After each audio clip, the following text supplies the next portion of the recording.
Kembali lagi bersama saya, Suang. Mang, galong mang, galon. Oke, kembali lagi dengan saya di sini. Kali ini saya akan membagikan sedikit yang saya tahu mengenai Photoshop ini. Hanya saja ini dari real ya. Saya dapat project, saya dapat izin untuk membuat tutorial ini dan dipublish. Dan klien saya sudah mengatakan, oke deal, tidak apa-apa. Selagi itu tidak melanggar aturan, kata beliau. Ya oke, ini saya publish dan saya bagikan ke teman-teman yang menonton. Nah, ini dia project saya tadi. Jadi dari salah satu majalah ingin membuat ya mungkin untuk gambar artikelnya, dan mereka minta ini dipercantik ya. Ini gambarnya ini kan di sini kan masih ada semacam gangguan lah ya. Untuk manusia normal yaitu jerawat ya. Nah ini tadi klien minta ini dibereskan supaya setidaknya natural gitu, bagus. Oke, dan itu yang saya lakukan. Saya sudah kirim dan ini dia langkah-langkahnya, tutorialnya lah, apalah itu ya. Pokoknya saya hanya ingin berbagi saja. Ini yang saya bisa. Semoga bermanfaat untuk teman-teman ya. Oke, langsung saja. Mungkin yang biasanya kalau mau mengedit foto ya, terutama di bagian wajah nih, akan selalu mengambil langkah pintas, yaitu dengan menggunakan stempel. Mungkin ini stem, ceplok ya. Oke, it's fine. Ada juga yang menggunakan ini mungkin ya spot healing brush tool atau healing brush tool, patch tool tuh banyak sekali. It's fine. Tapi yang saya ingin sampaikan di sini, saya ingin bagikan ada sedikit hal yang unik, yaitu langkah ke penggunaannya ya. Jadi ada sedikit perbedaan. Jadi sebelum saya menggunakan toolnya ada di Photoshopnya ini, terutama untuk bagian pengolahan gambar di sini dia ya, dari mulai healing sampai di dodge. Saya ingin konfirmasi dulu foto ini di bagian mana sih yang butuh diperbaharui, yang butuh diperbaiki, yang bagian mana. Nah, untuk mengetahuinya ada dua cara. Yang pertama mata jeli ya, mata jeli apa ya? Mungkin mata seorang awam akan berbeda dengan mata seorang editor ya. Nah, mungkin kalau di sini yang kelihatan jelas ya, ini bagian yang di wajah ya, terus dekat mata, di pelipis. Nah, tapi di dalam dunia fotografi ada lagi satu caranya untuk menentukan yang mana sebenarnya yang membuat foto itu agak ya ada gangguan lah ya, noisy. Nah itu dia yang mau saya buat, yang kedua tadi. Jadi langsung ke layar dulu ya, aktifkan layarnya. Oke, ini dia layarnya masih terkunci, nggak apa-apa.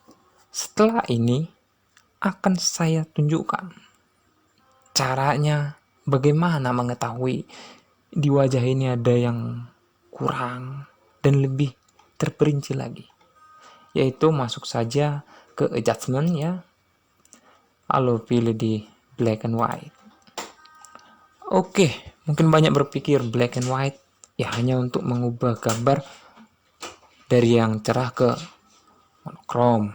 Oke, that's fine. Tapi di sini ingin memperbaiki gambar. Nah, di black and white ini dia muncul warna yang harus kita perbaharui. Ada merah, kuning, hijau, magenta, biru, ungu. Ini magenta, ini cyan. Oh sorry, kebanyakan. Ya, untuk mengetahuinya, ketahui dulu objeknya apa. Karena di sini manusia, objek manusia di wajah itu umumnya merah. Oke? Oleh karena itu, kita press yang merahnya, kita tarik ke negatif. Nah, kenapa di merah? Karena kita kan masih banyak darah, kecuali vampir. Oh sorry men, kesana. Nah ini dia. Setelah itu mungkin kalau seperti ini oke, fine, langsung diedit. Tapi ada sedikit yang mau kita perbaharui lagi, yaitu lightningnya. Dari mana itu? Dari Cyan. Nah, ini akan mempengaruhi bagian mata dan sebagian dari mana cahaya didapat. Oke. Mungkin yang biru juga diperbarui ya. Ya di 140. Oke. Nah, setelah seperti ini, it's good. Coba kita perbesar biar kita tahu yang mana yang membuat gambar ini ada gangguan lah ya. Yaitulah awamnya kita sampaikan, noisy. Setelah kita press tadi dia di warna merah, jadi yang timpang di gambar ini adalah yang berwarna mencolok. Oke, yang mana warna mencolok? Ini yang kecil-kecil juga. Masuk juga ke sini. Bagian hidung. Bahkan yang lebih detailnya bisa kita dapatkan di sini. Nih. Dan ini juga. Terus normalnya yang mana? Normalnya ada di sini. Yang kecil. Oke, ini kita ganti dulu. Ini dia. Inilah normalnya. Ini. Ini dia yang bersih. Kita lihat. Oke. Nah, bahkan yang bekas-bekasnya saja, yang gumpalan darah itu bisa terdeteksi. Oke ya, sampai di sini. Jadi langsung tergambarkan. Nggak usah lama-lama.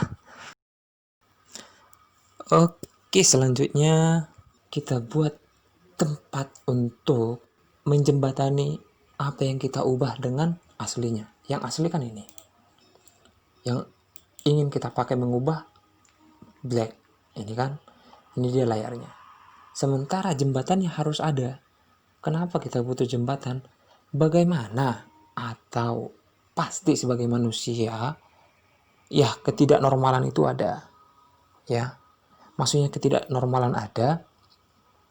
Kembali lagi, error, human error itu pasti dimiliki setiap manusia ya. Jadi harus selalu kita buat layer untuk menjembatani.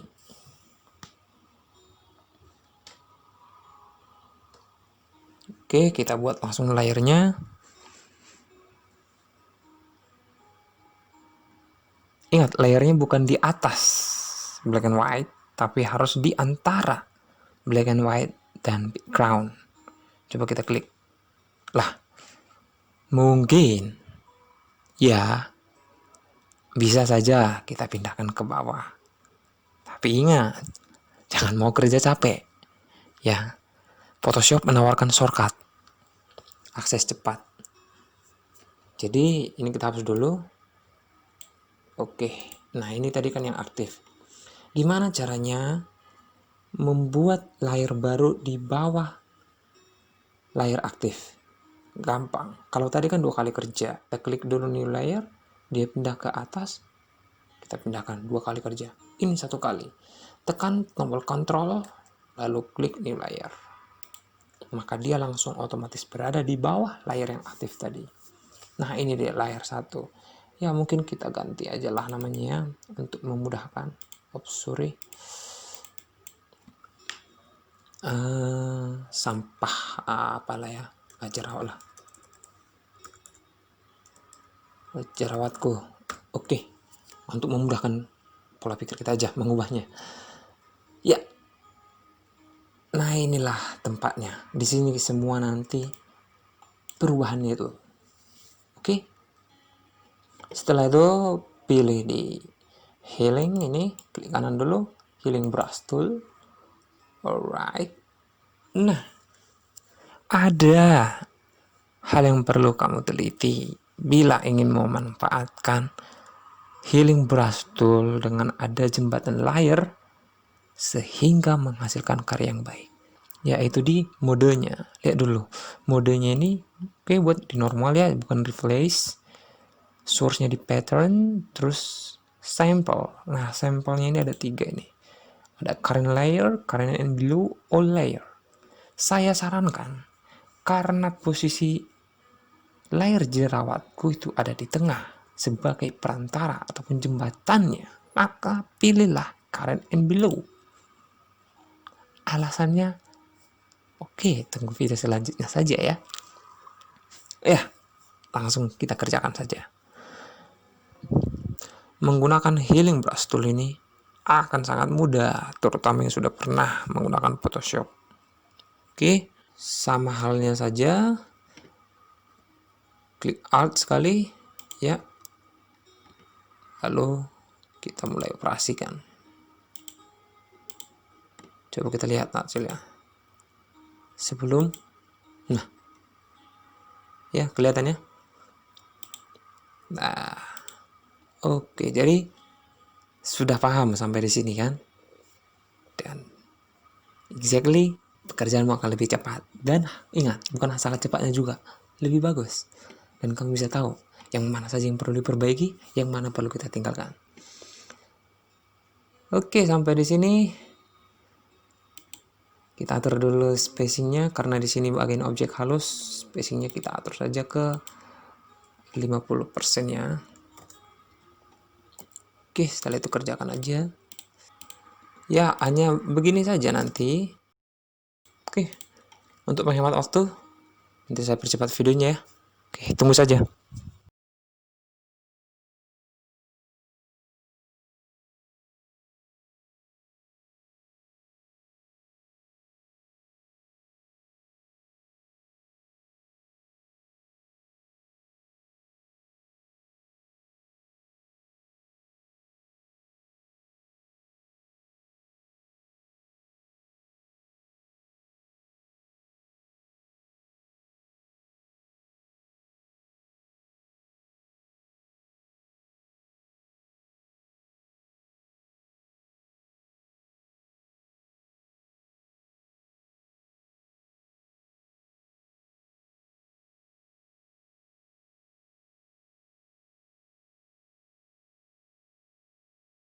Coba kita lihat hasilnya.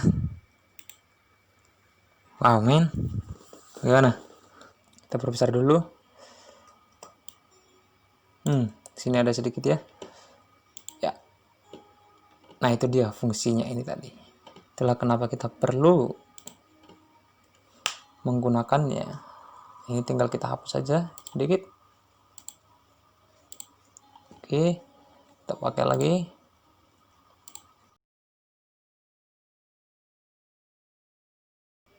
Oh iya, di mata.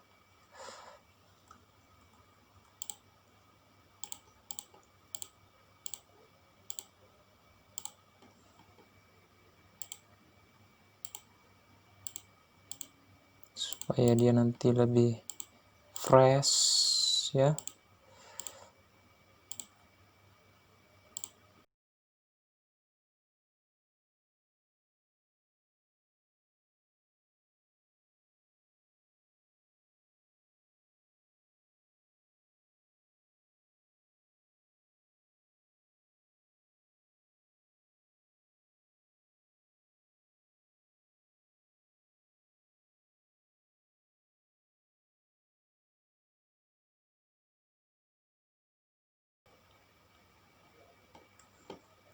Alright. Udah ya.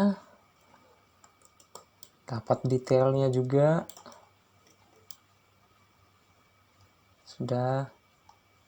Oh, ada small box di sini.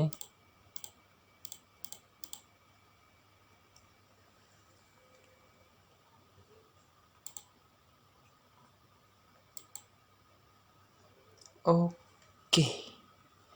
Nah, setelah itu selesai sudah prosesnya.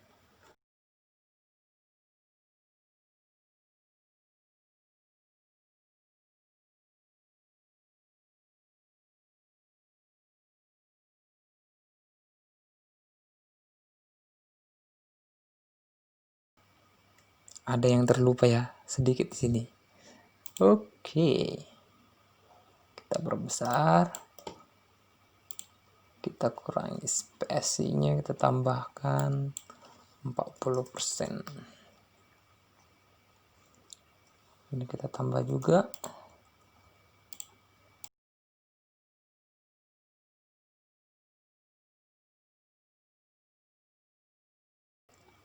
Oke, udah. Ini dia. Kita periksa secara detail lagi. Perfect ya. Oke. Nah, inilah dia yang saya maksud tadi. Ada hal yang unik yang saya bagikan, di mana awalnya kita harus ambil dulu black and white-nya. Ya, berbagai cara harus diketahui dan harus memang dikuasai. Sebab itulah seorang editor. Kenapa semua dibuat manual? Ya kembali lagi. Ini tuh membutuhkan hasil. Bukan hanya masalah cepatnya, tapi yang diutamakan juga adalah hasilnya. Oke, sampai di sini. Semoga yang saya berikan ini bermanfaat untuk yang menonton dan merasa perlu ini diperbaiki lagi. Saya minta sarannya di kolom komentar. Nanti saya akan perbaiki diri dan selanjutnya saya akan berikan lagi yang lebih bagus. Oke, terima kasih. Sampai bertemu di video selanjutnya.